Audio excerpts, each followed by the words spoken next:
Jesse headed up a gravel road.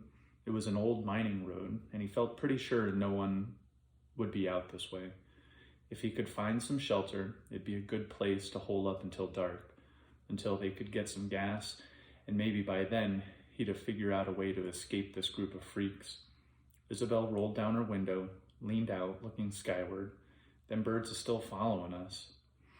Jesse hit the brakes, slid to a stop on the gray gravel. "What you doing?" Isabel asked. "Taking care of something." Jesse unclipped his seatbelt, hopped out of the truck, and headed across the road toward the clearing. "Hey," Isabel called, "we can't stop here." She popped open her door and came after him. "We gotta keep moving." Jesse shielded his eyes with one hand and searched for the birds, spotted both of them circling above in the cool early morning light. The bell snickle slid out of the camper, looked from Jesse to Isabel. "We need to get him back in the truck," Isabel said. Mockwell walked over and grabbed Jesse by the arm, gave him a tug back toward the pickup. Jesse locked eyes with the big Shawnee. "I ain't running off." Jesse jerked his arm free and walked to the rear of the pickup. He stared at his father's truck, at the streaks of blood and clumps of fur stuck to the twisted aluminum of the shattered camper shell. The tailgate was gone altogether, and the rear bumper all but dragged on the road. Jesse set a knee on the truck bed and leaned in. The Krampus creature lay wrapped in a blanket near the cab, cradling his velvet sack. He was looking out the side window, up into the sky, his eyes far away and a half smile on his face, like a drunk in a whorehouse. Jesse noticed his guitar, the big crack along the body and the missing frets. "Damn," he whispered. His mother and father had given it to him for his 12th birthday, and despite everything else that had happened, seeing it crack like that still hit him hard. Just one more thing to feel bad about, that's all. Jesse pushed it aside, rolled the sleeping bag over and to get at his father's hunting rifle. He grabbed it and the tackle box, slid them out.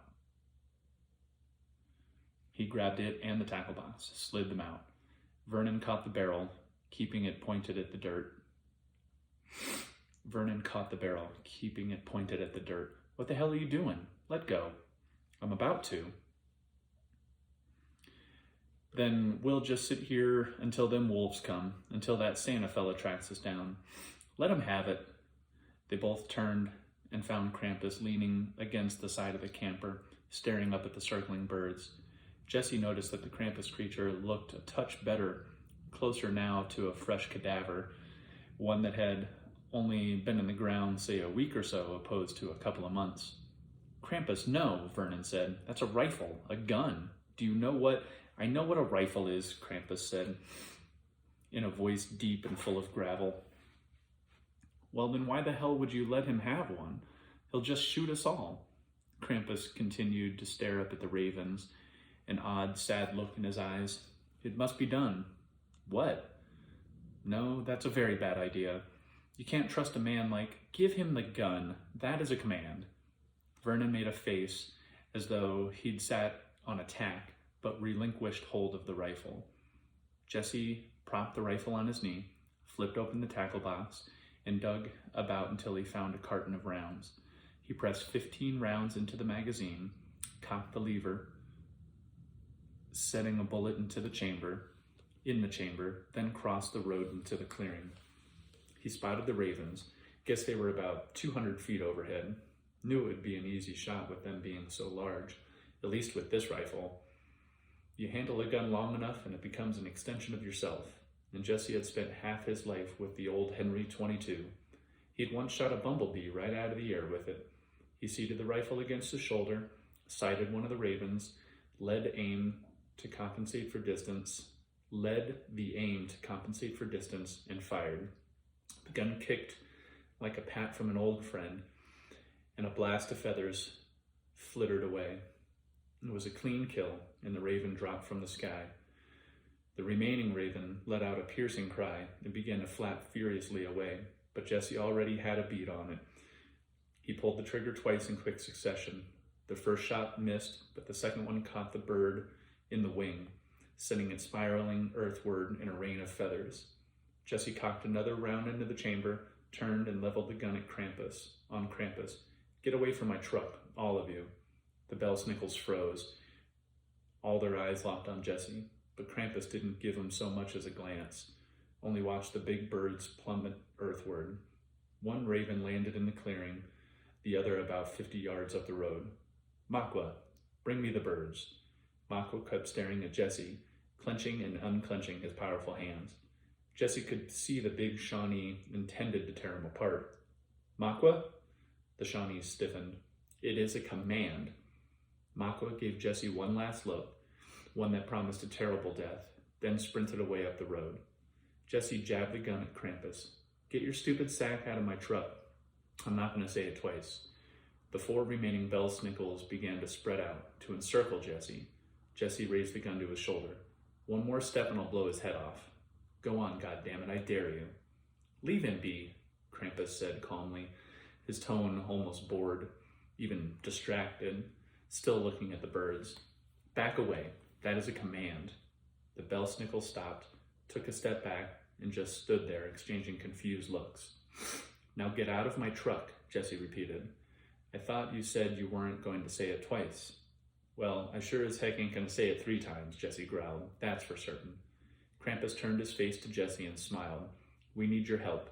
Don't care. From what I've heard, you seem to have a lot of enemies. That don't concern you." "Perhaps you need our help," Krampus said. "Perhaps there are ways we can help each other." "Don't think so. You have seen my Belsnickles at play. You know what they are capable of. And if they were to be at your command, if there is blood that needs spilt, they are very capable." Jesse started to shake his head, then stopped, looked at the devil creatures, the Belsnickles, at their deadly fingernails, their terrifying orange eyes, thought about the way they'd attacked his truck, how quick and strong they were, how easily they'd taken out Chet and killed Leonard, stealthy night creatures. They could cut the general's boys down before they even knew they were there. He knew that after the way things went down last night, the general would have already served his death warrant. He'd heard Chet screaming that it was a setup. No doubt that's how they'll see it. And no amount of explaining on his part would ever change that. He also knew that the general would put a price on his head, offer a reward to anyone who'd report his whereabouts, would enlist every resource to track him down. But most of all, the general had made it clear that if Jesse ever crossed him, he'd hurt Abigail, would put her in a box. Jesse felt sure they'd probably already nabbed her, most likely taken her off to the compound. He couldn't help but think how scared she must be. "Some bad folks is after my daughter," Jesse said. "I need to make sure she's safe." Krampus nodded. "I understand. There's more to it than that. It's complicated. Need to make sure they won't ever hurt her again. Dead man can't hurt anyone." And Krampus smiled. Jesse thought about how good his odds would be if he showed up at the general's compound alone, his old hunting rifle against a dozen or so heavily armed men with automatic weapons.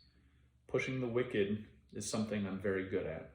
We can cut them down, make them disappear. Krampus pointed into the camper at the velvet sack. "What do you mean?" "I mean, I'm the sack's master.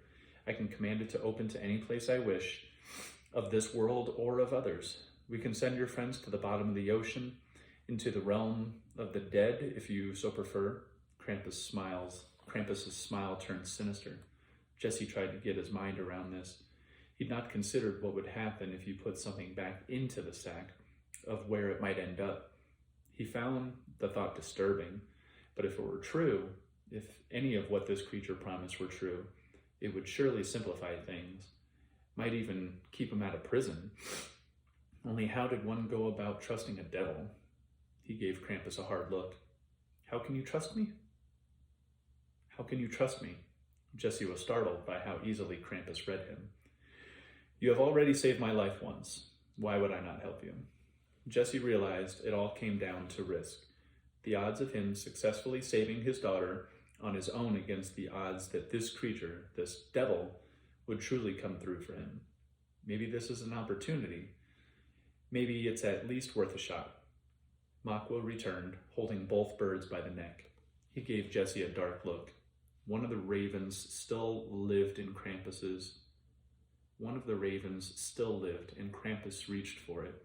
Jesse had known the birds were large, but much bigger than any raven he'd ever seen.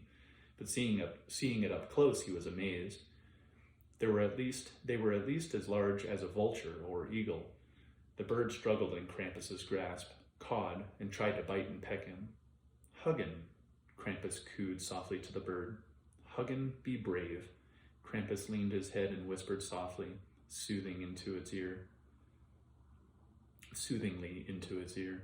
The bird began to calm. Krampus cradled it, gently stroking its black feathers. The bird's breathing slowed and its eyes fell shut. Krampus kissed the top of its head. "It grieves me so to see you thus. You and your brother have both served Odin well." He stroked the raven's beak, its head. It fluffed its feathers and leaned against his chest. Then Krampus slipped his fingers around the neck and gave a quick, hard twist. Jesse heard the snap and the bird fell still. Krampus hugged the bird, and Jesse could see the heartbreak upon his face. "So few of the ancient ones still live," Krampus said, almost to himself, "and now we have two less." His lips began to tremble. "This deed shall rest on your hands, Santa Claus. One more murder to add to your list. One more death to be avenged." Krampus kissed the top of the raven's head once more, then bit into the bird's skull. "Oh, Jesus," Jesse said, and took a step back. Krampus chewed loudly, grinding the bones between his teeth. He swallowed and looked skyward. "Thank you, Odin. Thank you for this great gift, for this bounty of your blood in my time of need." He wiped his lips and took another bite, then another and another, as the raven's blood spilled down his chin and chest. Jesse glanced about to see if the bell snickles were as appalled as he was, but they acted as though nothing unusual was going on. Krampus ate not just the meat and guts of the bird, but also the beak, bones, and talons. He slipped off the tailgate, dropped to the ground, and picked up the other bird, sitting upon his haunches, gnawing and chewing until he consumed every feather. The first rays of morning sun broke over the mountain, glistening off the snow. Krampus set back his head and basked in the sunlight. He let out a long, deep groan, and Jesse noticed the change. The creature's skin gaining pigment right before his eyes, darkening from an almost lucent gray toward black. His flesh and bones appeared to be gaining substance. Krampus grabbed hold of the bumper and pulled himself onto unsteady feet, bracing himself against the truck. It was apparent that he was still far from health, but he was a much more formidable beast. He was a much more formidable beast than the gun. It was apparent that he was still far from health, but he was a much more formidable beast than the creature that had been huddled in the blanket. He looked at Jesse, at the gun, as though for the first time. "What were we discussing?" "How you could help me get rid of some trash." Krampus smiled, wiped his hand down his face, through his chin hairs, looked at the blood smeared across his fingers, offered the hand to Jesse. "There's no stranger pact than one sealed in blood." Jesse stared at the blood. "What do you need me to do?" "I need a place to hide away, a place where I can heal, can prepare, a face that is not pitch.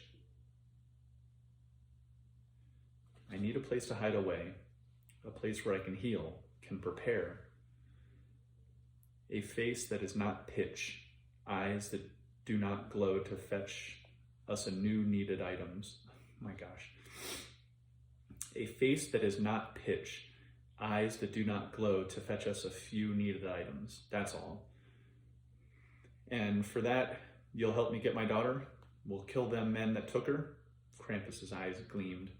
"It has been long since I was terrible. I miss it dearly. It would be a great treat for me to see fear in their eyes, to hear them beg for their lives, to feast on their blood and death cries." "Feast on their death cries," Jesse said as though tasting the word. "I like the sound of that." He leaned the rifle against the truck, walked over, and took Krampus's extended hand. Jesse was making a pact with the devil, and he didn't mind one bit.